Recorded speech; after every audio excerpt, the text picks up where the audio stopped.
I hope this will be easier than the first service. In preparing this week to give my final message here at St. Andrew, it was difficult to know what to say. It got me thinking about how would I be remembered here? What legacy will I leave behind? And I think for many people, they thought, well, the legacy is going to be lengthy, long messages. And I hope to change that this morning.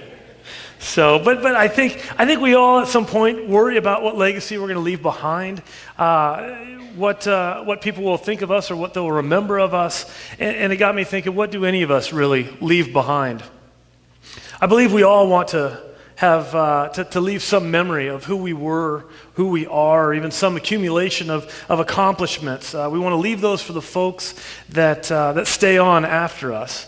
And whether that's material things or cerebral memory, I think we all want some part of us to live on in our absence. We want to be remembered. I once heard that inheritance is something that you leave for someone, and a legacy is something that you leave in someone. And maybe a better way of saying that is, legacy is not how long you will be remembered, but really how long will your impact in life be felt. Because the truth is, and I'm sure this won't make you feel good, but we will all be forgotten at some point. Unless you wrote Harry Potter or invented Apple or became president. Those people will probably most likely be remembered. But outside of God, most of us in our lives and the things that we have done will be forgotten. And in fact, we will only be remembered by the people who know us now in this life, and only for as long as they're going to be around. And after that, we become forgotten. But the impact that we make in the lives of the people that surround us, that's something that can be passed on through generations. But how do we do that? I think we first have to realize that life is short. What I'd like you to do, in your bulletin this morning, you should have gotten one of these paper tape measures. I'd like you to take that out if you would. Humor me. It's my last Sunday. On one side, there's inches. On the other side is centimeters. And if you turn to the centimeter sides, it's the one that's got more numbers than the other. And if you would, locate your age. You don't have to tell anybody or even show anybody, but locate your age on that centimeter line and go ahead and tear it. I'm 43, so I'm going to tear it at that point.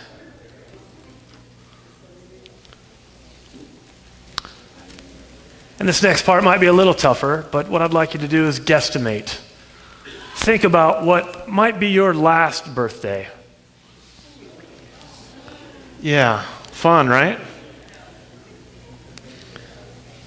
My family doesn't have a long history of living too long into their 90s, and so I hope I outlived them. But what you should have left, what you should have in your hands at this point is representative of your life, or rather what's left of it. And as you think about that, as you look over that, for some of us this might be an exciting time as we think about the events and the occasions and the milestones in life that we are hoping to and expecting to accomplish and reach. And for others, I think looking at this rest of our life can be a little bit exhausting.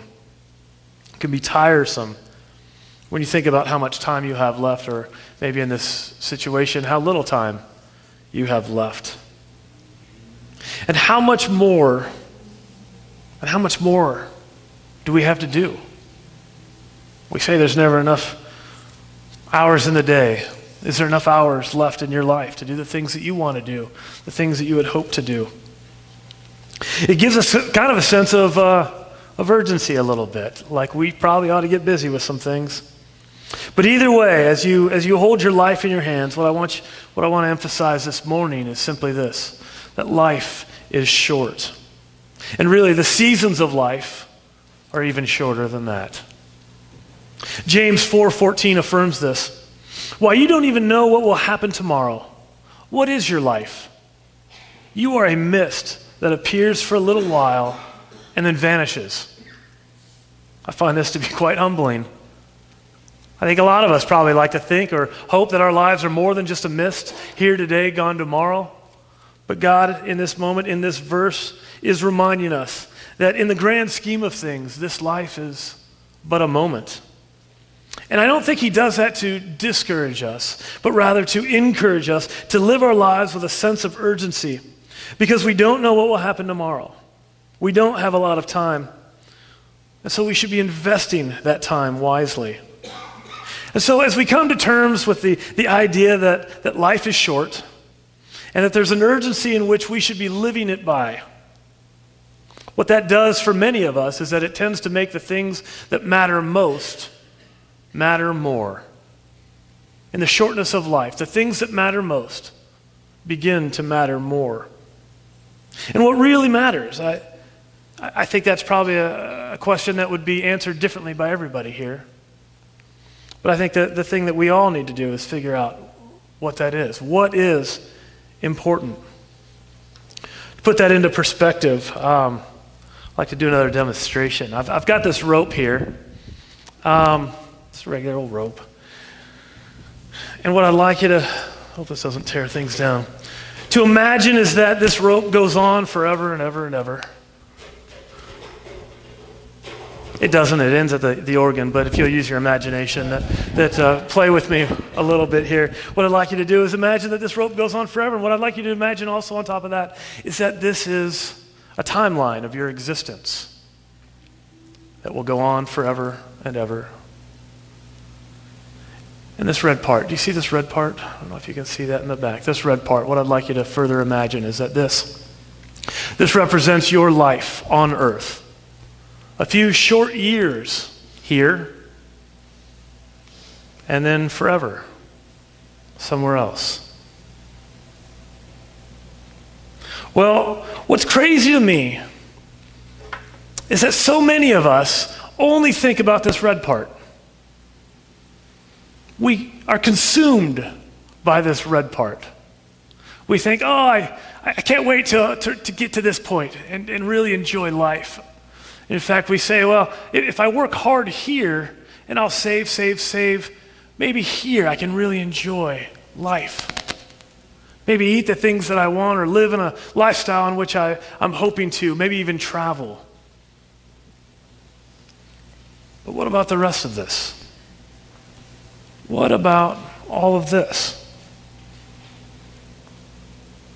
I think the Bible is quite clear that what we do and how we spend this part of our existence is going to dictate how we will spend and exist forever and ever and ever.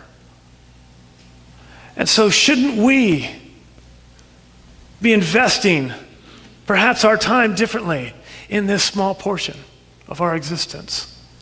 Should we maybe not just be investing in our own comfort, in our own happiness? We should be investing in things that will last forever. Colossians 3 says, "Since then you have been raised with Christ. Set your hearts on things above, where Christ is seated at the right hand of God. Set your minds on things above, not on earthly things. For you died, and your life is now hidden with Christ in God." To set your heart on things means to make that thing the focus of your heart, the central focus. And to focus on things above simply means to be focused on heavenly things, on eternal things, on godly things. And when we think about those things, that leads us directly into thinking about God and His Word and the mission that He has for us. And that mission is for us to impact others with the redemptive story of a God who so loved the world that He sacrificed His only Son, who through His life, death, and resurrection would be able to reconcile us, would be able to restore us to that loving God. You see, as Christians, our life is hidden with Christ.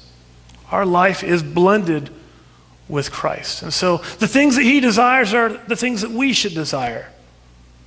The things and the way that He sees the world and He sees people are the ways that we should see the world and the way that we should see people. His mission becomes our mission. And so legacy is really about sharing with others that which was first shared with us. Collectively, the time and energy that you invest into others in Jesus' name leaves a legacy with them. Legacy is less about you and more about others. It's not investing in buildings or possessions, memorials or monuments or even plaques. All of those things will corrode and rot someday. But legacy is investing in the eternity of others. In fact, our legacy is really his legacy, and it only lives on through those people whom we invest in. And so looking back at if you'll just look back at it for me again, the paper measuring tape of your life, and humor me one more time. Will you just hold it up so that we all can look around and see how much time some of us have?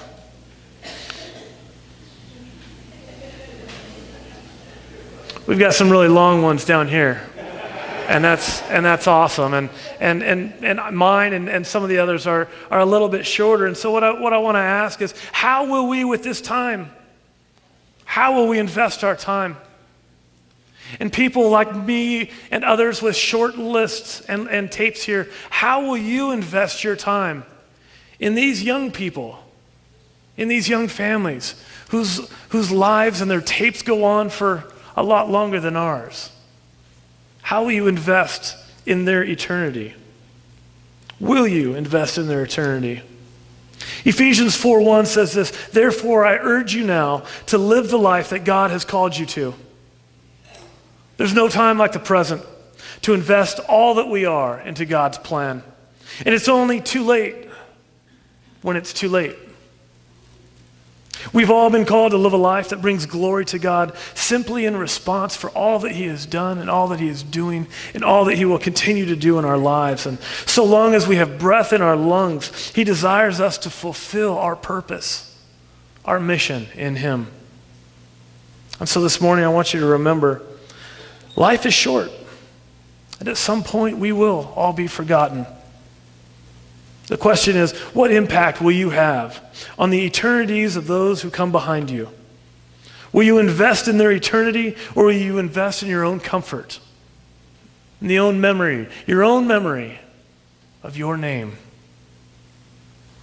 2 years ago, you, St. Andrews, invested in me that I might invest in the lives of youth and families here.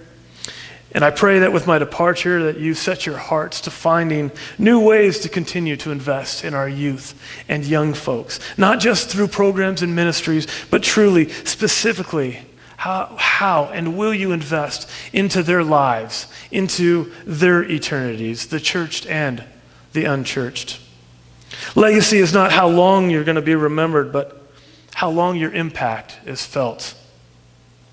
May the legacy of a loving God, through his son Jesus, who has made such an impact on my life, continue to make an impact on yours. And may he continue that legacy through you as you impact others for the legacy of his kingdom.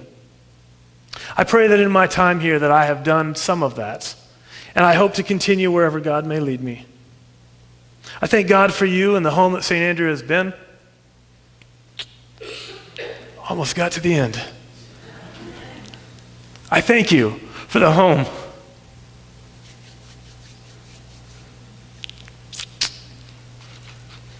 For the home that you've been to me and my family. Thank you.